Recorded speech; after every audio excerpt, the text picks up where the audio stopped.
कर लिया। ओए मुस्तफ़ा ने मुझे मारा। बहुत गंदा बच्चा है, वो सबको मारता है। और ये कमरे का क्या हाल किया मुस्तफ़ा आपने? कुछ नहीं। अस्सलामुअलैकुम एवरीवन, क्या हाल है आप सबके? मैं हूं मरियम हसन और आप देख रहे हैं मेरा YouTube channel moments with Mariam. आजकल ना मौसम थोड़ा ठंडा भी हो जाता है, दोपहर में थोड़ी गर्मी सी लगती है। गर्मी तो नहीं, खैर धूप तेज़ होती है तो इतनी ठंड नहीं लगती। तो समझ ही नहीं आती कि बच्चों को ना किस तरह के कपड़े पहनाएं। खैर मैंने ये स्वेटर निकाला है आज मुस्तफ़ा को। मैंने कहा ऊपर स्वेटर पहना देती हूँ और नीचे जो है ना उसको सिंपल शर्ट पहना देती हूँ। इस तरह से ज़्यादा गर्मी भी नहीं लगेगी और जो है ना वो लेवल रहेगा।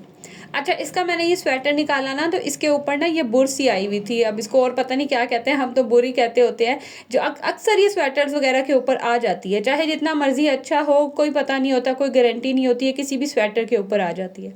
तो उसके लिए ना ये क्या ट्रिक है कि मैंने एक पुराना रेज़र ले लिया, सेफ्टी रेज़र जो शेविंग के लिए होते हैं ना, नॉर्मल यूज़ होते हैं, उसकी हेल्प से ना इस तरह से मैंने इसके ऊपर फेरते जाना है और इतने ईजीली, इतने आराम से जो है ना ये सारी बुर निकल आती है और कपड़े भी ख़राब नहीं होते।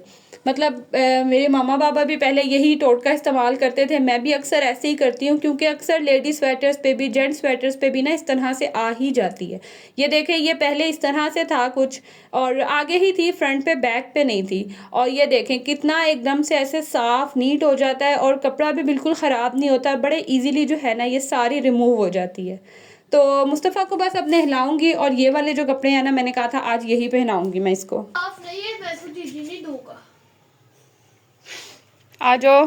जिसके कान नहीं साफ होते ना, वैसे करता है, ऐसे देखो कान पकड़ के ऐसे काट देता है। फिर अंकल जीजी वाले फिर मुझसे कान कट जाएगा।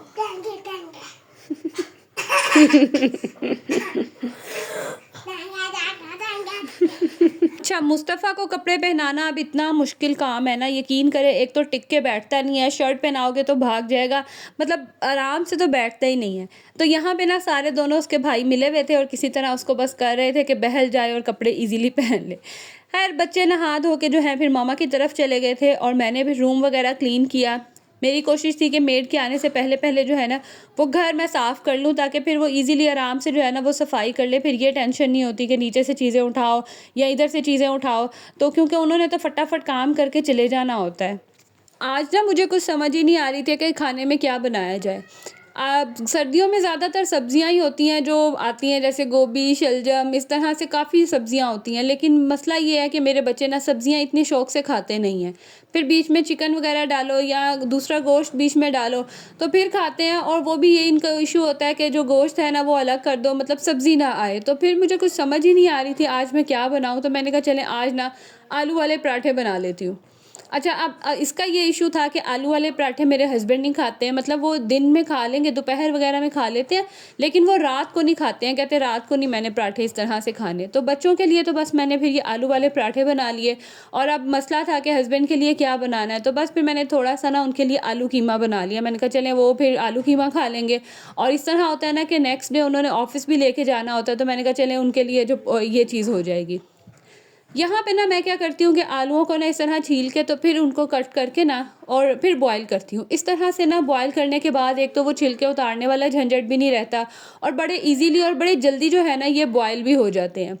अच्छे से इसको कट करने के बाद मैं हाथों से मसल मसल के जो है ना इनको साफ़ कर लूँगी, क्योंकि आपको पता है कि आलू हैं और आजकल नए आलूओं पे तो डस्ट ही इतनी ज़्यादा होती है कि वो 2-3 दफ़ा जब तक अच्छे से ना धो तो वो उतरती ही नहीं है। तो यहाँ पे ना मैंने अच्छे से आलूओं को मल के जो है वो साफ़ किया, पानी को 2-3 दफ़ा धोया और उसके बाद इसको जो है ना फिर मैं बॉयल होने के लिए रख दूँगी। बॉयल करते हुए ना मैं थोड़ा सा नमक भी डाल देती हूँ। इस तरह से ना आलूओं के अंदर तक जो है वो थोड़ा टेस्ट आ जाता है। और मतलब आलू को फिर आपने रखना भी, नमक जो है ना उसको अपने हिसाब से रखना है कि बाद में भी अगर आपने, ज़ाहिर आटे में भी अक्सर लोग डालते हैं और आलू वाली रोटियाँ बनानी है तो उस हिसाब से देख के ना मैं फिर इसके अंदर नमक डाल लेती हूँ। क्योंकि अक्सर ऐसा होता है कि ये जब मैं बॉयल करती हूँ ना तो मुस्तफ़ा और मिनाहिल तो ऐसे ही बॉयल जो है ना वो आलू खा लेते हैं। मिनाहिल को तो बहुत पसंद है, मुस्तफ़ा जो है ना वो मर्ज़ी से ही खाता है। बस यहाँ पे मैंने रख दिया आलू बॉयल होने के लिए और साथ ही जो है ना दूसरी तरफ मैं सालन भी चढ़ा दूँगी। और कोशिश मेरी यही होती है कि जब मैं किचन में हूँ ना तो फिर मैं इस तरह के जितने भी किचन से रिलेटेड काम है ना वो सारे एक ही दफ़ा कर लूँ।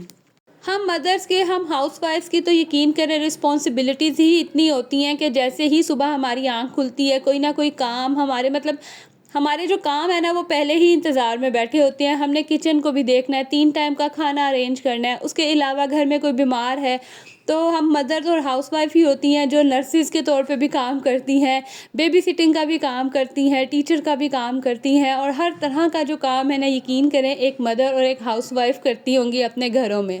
और हमारी रिस्पॉन्सिबिलिटीज़ ऐसी हैं कि जो ख़त्म ही नहीं होती, और हर इंसान चाहे वो बड़ा घर का बड़ा है, घर का छोटा है, वो डिपेंड ही हम हाउसवाइफ पे, हम मदर्स पे कर रहा होता है। बच्चा चाहे जितना मर्ज़ी बड़ा हो जाए, उसकी नीड्स, उसकी जो मतलब रिक्वायरमेंट होती हैं वो उसी हिसाब से होती हैं। हम ये नहीं कह सकते कि बच्चे अगर जब तक छोटे हैं तब तक ही जो है वो हमें तंग करेंगे, बड़े होने के बाद तंग नहीं करेंगे, लेकिन ऐसा बिल्कुल भी नहीं है। जैसे जैसे वो बड़े होते जाते हैं उनकी ज़रूरियात, उनकी जो मतलब मतलब जो चीज़ें उन्हें हमसे चाहिए होती हैं वो भी उस तरह से ही चेंज होती हैं। अब यहाँ पे देख लें, मुस्तफ़ा को था कि बस मुझे अपने पास बिठा लो और साथ साथ जो है ना वो काम कराओ। तो कभी कभी तो ये खेलता रहता है, मुझे बिल्कुल तंग नहीं करता, लेकिन कभी कभी इस तरह से फिर ये ज़िद में आ जाता है और इस तरह मैं इसको ना फिर अपने पास बिठा लेती हूँ। कोशिश करती हूँ कि चूल्हे से दूर ही रखूँ, क्योंकि मुझे ना इन चीज़ों से बहुत डर लगता है। हालांकि किचन मेरा बहुत छोटा सा है, लेकिन देख ले मैंने साइड पे करके उसे बिठाया हुआ है कि जहाँ पे जो है ना कोई चूल्हे का, कोई गर्म चीज़ का तो लिंक ही नहीं है। लेकिन फिर भी अगर मैं इस तरह इसको अपने साथ बिठाऊँ ना तो मैं बहुत ज़्यादा केयर करती हूँ, इसको अकेला मैं बिल्कुल भी नहीं छोड़ती, साथ ही इसके खड़ी रहती हूँ ताकि ये किसी भी चीज़ को, कोई छुरी, कोई चीज़ को इस तरह से हाथ ही ना लगाए। अल्लाह ताला ने मदर्स को, हाउसवाइफ्स को यकीन करें इतनी पावर, इतना स्टेमिना दिया हुआ है ना कि हम सारा दिन भी काम करती रहती हैं। बेशक थकते भी हैं, लेकिन थकने के बावजूद थोड़ा बहुत रेस्ट करने के बाद दोबारा से जो है ना हम अपनी ड्यूटीज़, अपने कामों की तरफ आ जाती हैं। और डेली हमारी वही रूटीन होती है, वही हम दिन में काम करते हैं, वही बच्चों को देखना, संभालना, कि मतलब बच्चों को जो जो चाहिए उनके लिए उनके हिसाब से जो है वो चीज़ें बनाना। इवन कि कुछ नहीं भी आता, अब तो इतनी सहूलत हो गई है, नेट से निकाला, सर्च किया, बच्चों ने जो डिमांड की है वो बना लिया। हमारी भी माएँ थी जो इस तरह से काम करती थी, हम भी हैं जो इस तरह से काम कर रहे हैं। अल्लाह ताला ने हम सबको जो है ना वो माशाल्लाह इतनी पावर, इतनी हिम्मत दी हुई है कि हम सारा दिन जो है वो काम करते रहते हैं और फिर भी नहीं थकते। तो यहाँ पे देखें बातों बातों में आलू भी बॉयल हो गए, और साथ ही जो है मैंने आलू कीमा भी बस रखा हुआ था, उसकी भी चीज़ें यहाँ रेडी की हैं। और ये देख लें, ये आलू बॉयल हो गए हैं। अच्छा, गरम गरम आलूओं को मैश कर लो ना तो बड़े इजीली जो है ना मैश हो जाते हैं। जब ये ठंडे हो जाते हैं ना तो इनकी जो आउटर लेयर है ना वो थोड़ी सी हार्ड हो जाती है, तो मैशर से भी थोड़े से ना ज़रा मेहनत लगती है। तो मैं क्या करती हूँ, इसी तरह गरम गरम जो है ना वो मैं मैश कर लेती हूँ। बाकी चीज़ें जो है ना वो फिर थोड़ा सा ठंडा होने के बाद मैं इसमें ऐड करती हूँ, क्योंकि वो फिर एकदम से गरम में ऐड करो ना तो जैसे धनिया वगैरह होता है तो वो बैठ ही जाता है। और आपको पता है आलू के पराठे, इस तरह से जो आलू की टिक्कियाँ वगैरह बनती हैं, उसमें ये हरा धनिया बड़ा मज़े का लगता है, नज़र आता है जब ग्रीन ग्रीन सा। तो यहाँ पे जो है ना मैंने बस इसके अंदर धनिया डालूंगी अच्छे से निचोड़ के। अच्छा, मैं ना इसमें प्याज भी डालती हूँ, आज मैं प्याज डालना भूल ही गई, बिल्कुल बारीक उसको चॉप कर लेती हूँ कि फील नहीं होता। साथ ही आपने देखा होगा पहले कि मैंने हरी मिर्च को जो है ना बिल्कुल बारीक चॉप कर लिया, क्योंकि बच्चों ने खाना होता है और उनके मुँह में आती है ना तो फिर उनको तो बहुत वो है मिर्ची लगती है, और आजकल की जो हरी मिर्चें हैं वो वैसे भी तेज़ हैं। तो मैं इस तरह से ना नाइफ़ की हेल्प से अच्छे से चॉप कर लेती हूँ, तो वो मुँह में भी आए ना तो फील नहीं होती है। साथ ही बेसिक स्पाइसेस जाएंगे, साथ में थोड़ा सा मैंने चाट मसाला भी डाल दिया, उसका भी बहुत मज़े का टेस्ट आता है।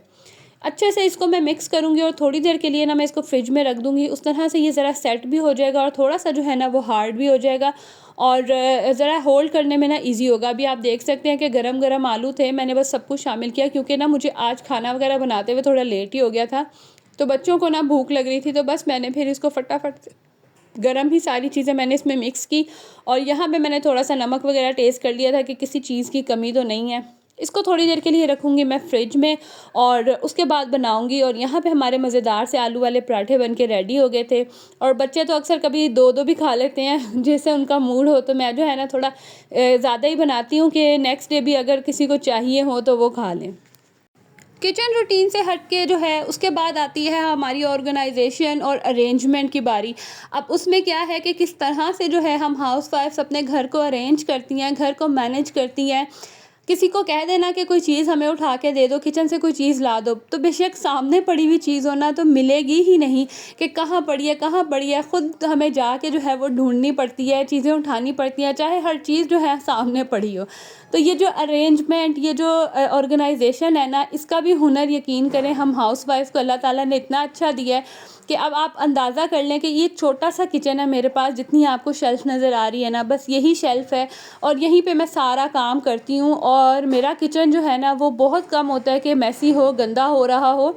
वो भी इस तरह होता है कि कभी पानी नहीं आ रहा या कभी मैं बहुत ज़्यादा कुकिंग कर रही हूँ तो फिर भी मेरी कोशिश ये होती है कि मैं साथ-साथ जो है ना वो किचन काउंटर टॉप्स वगैरह क्लीन करती जाऊँ। तो इसी तरह से जो है ना हम हाउसवाइफ्स, हम मदर जो है ना वो चीज़ों को अरेंज करती हैं, मैनेज करके रखती हैं।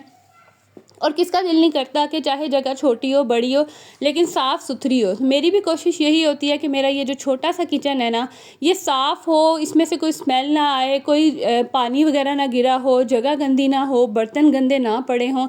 मेरी अपनी तरफ से पूरी कोशिश ये होती है। हाँ, ये है कि अब बच्चे छोटे हैं, कभी ना मतलब अगर मैं बर्तन धो भी लूँगी ना तो फिर कोई ना कोई बर्तन, कोई चम्मच, कोई कप वगैरह जो है ना वो गंदा पड़ा ही होता है।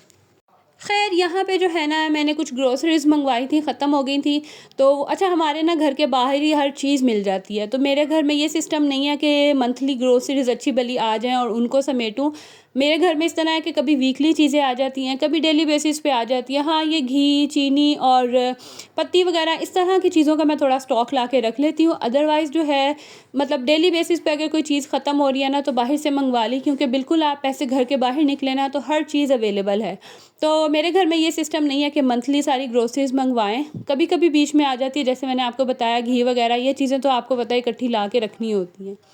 तो बस यहाँ पे जो भी चीज़ें आई थी ना, मेरी कोशिश होती है मैं फ़ौरन इन चीज़ों को समेट लूँ, क्योंकि जब ये चीज़ें पड़ी रहती हैं ना तो एक तो मेस भी करते हैं, बच्चे भी चीज़ें ख़राब करते हैं और फिर ना आप खुद भी लेज़ी हो जाते हैं। तो मेरी कोशिश होती है जैसे ही कोई ग्रोसरी, कोई सब्ज़ी, कोई घर की चीज़ आए ना तो मैं फ़ौरन से उठा के उसको उसकी जगह पे रख दूँ, ताकि मैं लेज़ी होने से पहले जो है ना वो चीज़ भी अरेंज हो जाए और ख़राब भी ना हो। अच्छा, यहाँ पे ना मैं 2 बॉक्सेस में इसलिए घी डाल रही हूँ क्योंकि जब ये फुल हो जाते हैं ना बॉक्सेस तो फिर ना वो बड़ा मेस करते हैं कि जब भी उसमें से निकालो वो साइड पे बॉक्स के लग जाता है और मतलब गिरना शुरू हो जाता है। तो इस तरह से ना मैं हाफ़ कर लेती हूँ, हाफ़ एक बॉक्स में डाल लेती हूँ, दूसरा जो है ना मैं उसको नीचे रख दूँगी और जब एक बॉक्स खाली हो जाएगा तो फिर दूसरे वाला जो है ना वो यूज़ कर लूँगी। पहले मैं एक ही बॉक्स में डाल देती थी और ये पूरा ऊपर तक भर जाता था और वो ना फिर साइडों से गिरना शुरू हो जाता था। मुझे बहुत उलझन होती थी। आपको पता है जब घी, ऑयल इस तरह से गिरता है तो हर चीज़ जो है ना वो चिकनी-चिकनी सी हो जाती है और काम करते हुए बड़ा अज़ाब लगता है। तो बस इस तरह से जो है ना मैं आधे-आधे बॉक्सेस में डाल लेती हूँ। इस तरह से एक तो जगह भी आपको पता है थोड़ी है, तो फिर मैं छोटे ही बॉक्स यूज़ करती हूँ और ये एक पैकेट जो है ना आधा-आधा दोनों बॉक्सेस में आ जाता है। इस तरह से ना मेस भी नहीं होता और कम जो है ना वो घी बाहर गिरता है। साथ ही मैंने ये एक बॉटल रखी हुई है और इसके अंदर जो है ना मैं ये डालूँगी, जो हम बर्तन वगैरह धोने के लिए पाउडर यूज़ करते हैं ना, मैक्स पाउडर। ये बहुत अच्छा रहता है, इससे पतीलियाँ वगैरह जो हैं, ग्रीस वगैरह बहुत अच्छे से साफ़ हो जाती है। इवन कि मैं ये पाउडर जो है ना ये सफाई वगैरह के लिए भी यूज़ करती हूँ, जब फ़र्श धुलाने और बहुत अच्छे से जो है ना ये साफ़ हो जाता है। और ये जो बॉटल आपको नज़र आ रही है ना, ये शहद की बॉटल है। तो इसी तरह मैं इन बॉटल्स, जार वगैरह को वेस्ट नहीं करती हूँ। इन तरह की चीज़ों में ना बहुत अच्छे से ये काम आ जाते हैं। वैसे तो ये अलग से भी इसकी बॉटल मिलती है, लेकिन मेरे पास जो वो थी नहीं तो मैं ये वाली बॉटल रखी है, मैं बस पैकेट मंगवाती हूँ और वो यूज़ कर लेती हूँ। सो ये था मेरा आज का व्लॉग। उम्मीद करती हूँ कि आज का व्लॉग भी आप लोगों को अच्छा लगा होगा। अच्छा लगा होगा तो आपने इसे लाइक ज़रूर करना है, साथ ही साथ मेरे चैनल को फ्रेंड्स एंड फैमिली में भी शेयर करें। अब आपसे मैं मिलूँगी अपनी अगली वीडियो में, तब तक के लिए जी अल्लाह हाफ़िज़।